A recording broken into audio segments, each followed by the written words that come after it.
By 400 CE, Rome had 250,000 miles of paved roads. By 500 CE, most were unusable.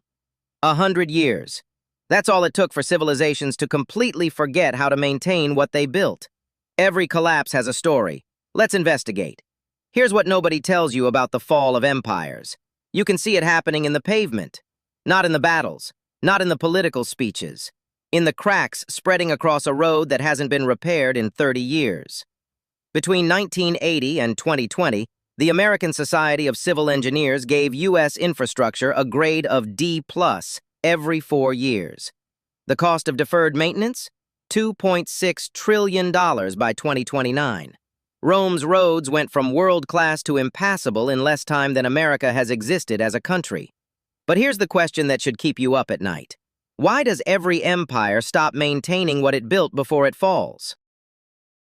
The Via Appia, Rome's first superhighway, built in 312 BCE, required resurfacing every 12 years. We know this because Roman engineers kept records: stone layers, gravel depth, drainage channel cleaning schedules. By 450 CE, those records just stop.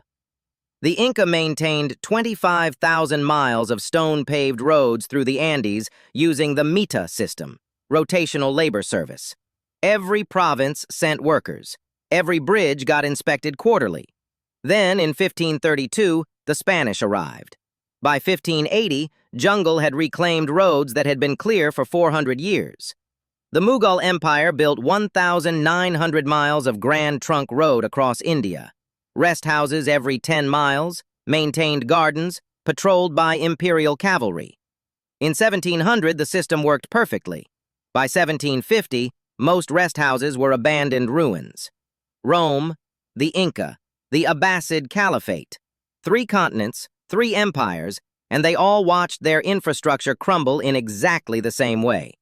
And that's just the beginning, because the real question is, can you measure the exact moment an empire decides to stop caring about tomorrow? Here's what we're going to do. We're going to track infrastructure decay like a medical examiner tracks time of death. Specific dates, measurable decline, archaeological evidence that doesn't lie. You're going to see how Rome's aqueducts went from supplying 1 million people to serving maybe 50,000. And we can trace it year by year through sediment deposits and repair inscriptions. You're going to see why the Inca road system collapsed faster after Spanish conquest than Roman roads did after the Western Empire fell, and why that difference reveals the hidden weakness at the heart of centralized systems.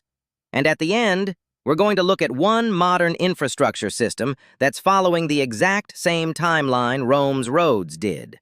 Same warning signs, same deferred maintenance, same choice point. Because here's the thing about infrastructure decay. It's the most honest signal an empire sends about whether it believes it has a future. Let's start with Rome at its peak. 117 CE. Trajan's column is going up in the Forum. The empire spans 3 million square miles. And underneath all that glory, a maintenance bureaucracy you wouldn't believe. The cursus publicus, Rome's imperial courier service, required the road system to be in perfect condition. Couriers could cover 50 miles a day, changing horses at stations called mutatanies every 10 to 12 miles. The system worked because every province had a curator viarum, a road superintendent, with a budget, a workforce, and specific legal authority to commandeer local labor for repairs. We have their expense reports. Seriously. In 175 CE, the curator for the Via Flaminia spent 47,000 sesterces resurfacing a 12-mile stretch north of Rome. That's about $180,000 in modern purchasing power. For 12 miles. Every decade. The Aqua Claudia aqueduct, finished in 52 CE, brought 200 million gallons of water daily into Rome from 43 miles away. It required a permanent maintenance crew of 700 workers. We know this because the Aquarii, the Water Workers Guild, left inscriptions. They cleaned channels, replaced lead pipes, fixed leaks, monitored flow rates. This wasn't bureaucratic waste. This was the immune system of empire. The Aurelian walls, built between 271 and 275 CE to protect Rome itself, were 12 miles of brick-faced concrete, 20 feet high, with 381 towers. They required annual inspections, mortar repairs, drainage maintenance. The city prefect assigned specific towers to specific guilds. The Bakers Guild maintained towers 14 through 18. The wine merchants had towers 31 through 35. Distributed responsibility, civic pride, routine maintenance. Now watch what happens when the money stops flowing. In 284 CE, Diocletian restructures the entire empire. New tax system, new provinces, new administrative layers. The curator viarum positions? Most get folded into broader provincial governor duties. Road maintenance becomes one item on a very long list. By 300 CE, repair inscriptions on major roads drop by 40%. Not because roads don't need repair, because nobody's funding it. The Via Appia, that flagship highway, has a documented repair in 308 CE near Capua. The next confirmed repair? 367 CE, 59 years, for a road that needed resurfacing every 12 years. You know what happens to a Roman road after 60 years without maintenance? The drainage channels fill with sediment. Water pools on the surface. Freeze-thaw cycles crack the paving stones. Gravel base erodes. Within a decade of the first major cracks, the road becomes impassable to wheeled vehicles. You can still walk it, but the carts that move grain and olive oil and wine, they're taking longer routes on worse roads, and shipping costs are climbing. By 400 CE, the imperial post system is basically dead outside Italy. Couriers are using whatever roads still work. The 50 miles a day standard? Maybe 25 if you're lucky. But here's what's strange. Rome is still building. New churches, new basilicas. The Basilica of Maxentius, finished around 312 CE, is one of the largest buildings ever constructed in Rome. Massive, expensive, prestigious. They're building monuments while the roads that connect the empire are falling apart. Now here's where it gets strange.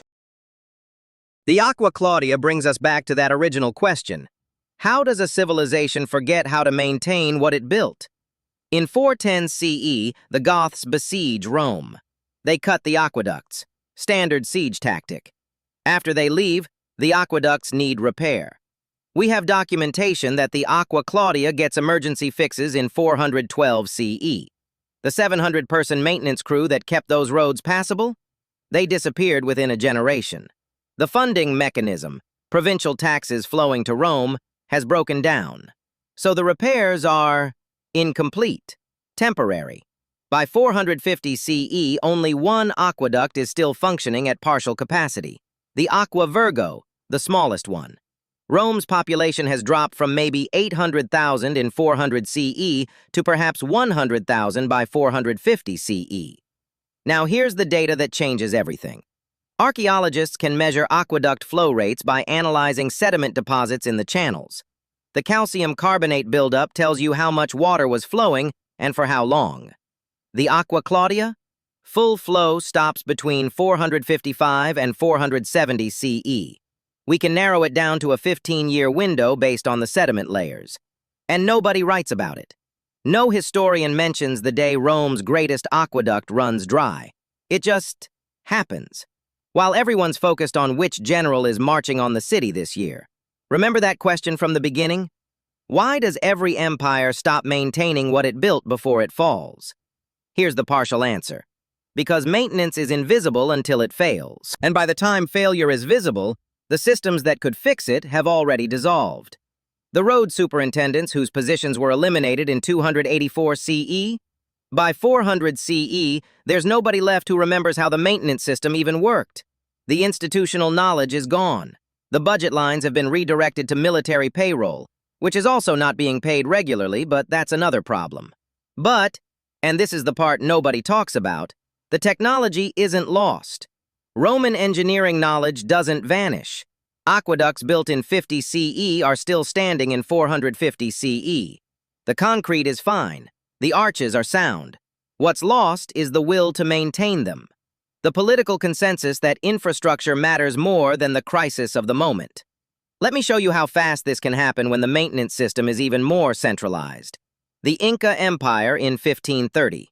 The Capac Ñan, the Royal Road, runs 25,000 miles from modern-day Colombia to Chile.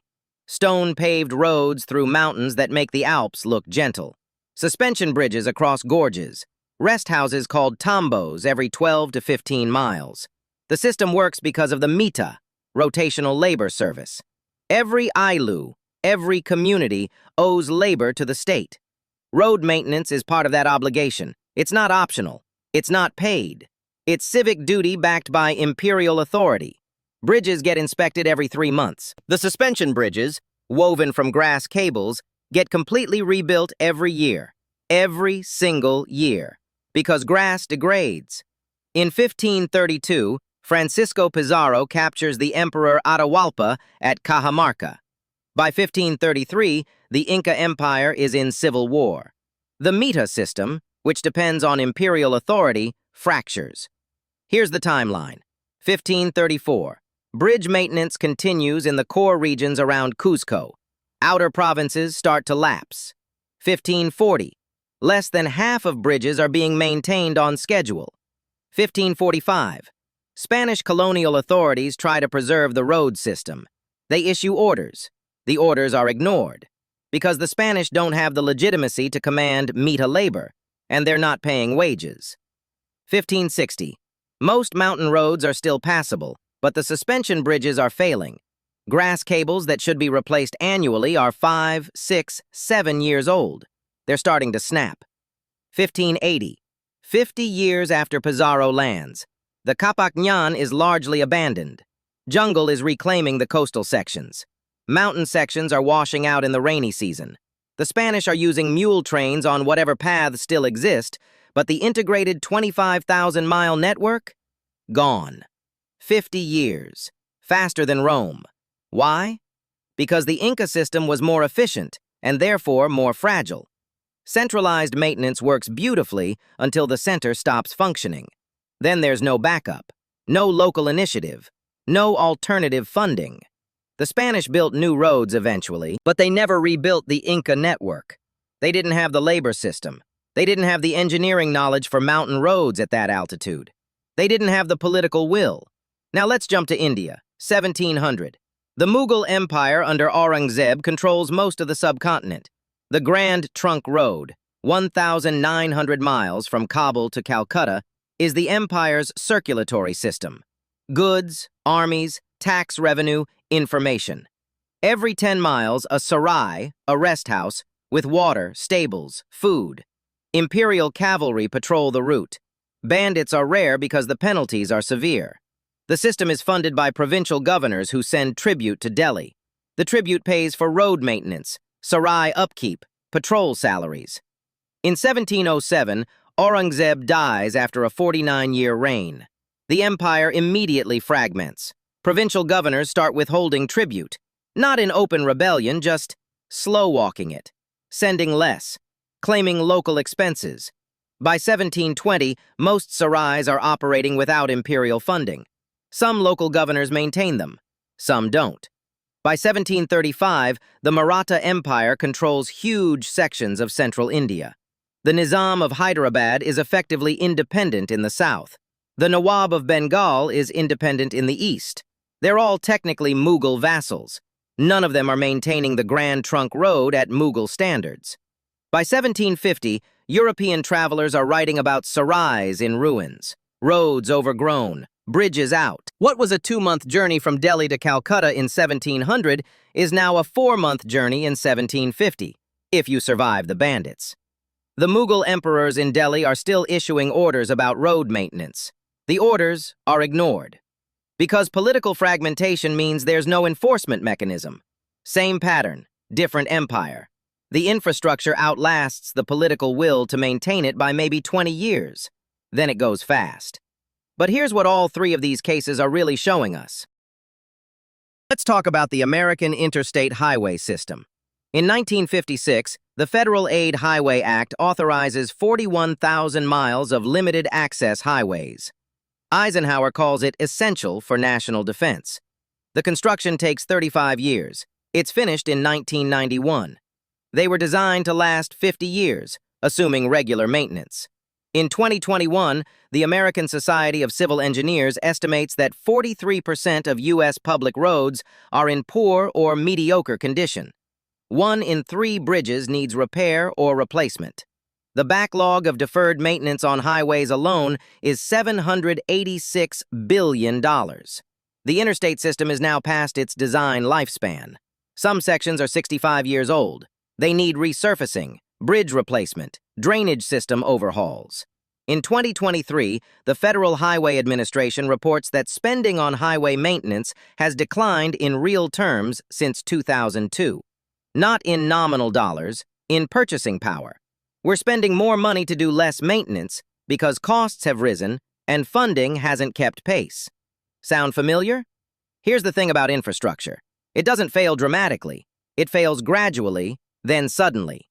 A bridge doesn't collapse the first year you skip an inspection. It collapses the 15th year. After 14 years of small cracks getting bigger, rust spreading, concrete spalling, rebar corroding. The I-35W bridge in Minneapolis collapsed in 2007. 13 people died. The bridge had been rated structurally deficient since 1990. 17 years of reports saying it needed repair. The repair kept getting deferred because there was always something more urgent. But, and stay with me here because this is not a story about inevitable decline, we know how to fix this.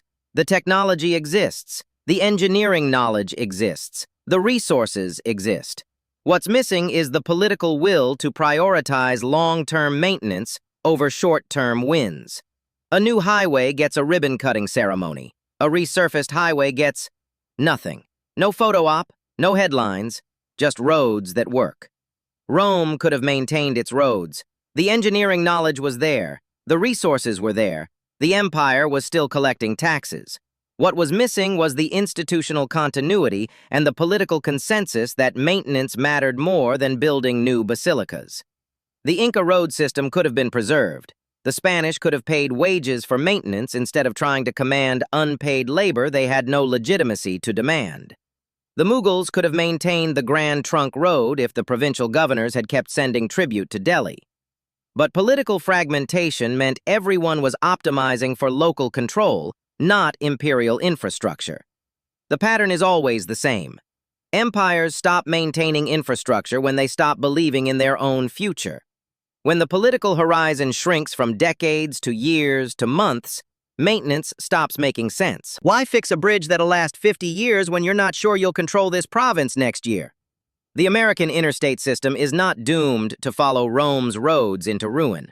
But the choice point is now. The deferred maintenance compounds every year. The longer we wait, the more expensive it gets, until eventually the cost is so high that we're effectively choosing to let it fail. This is not about left or right. This is not about politics. This is about the basic math of infrastructure. Pay a little now or pay a lot later.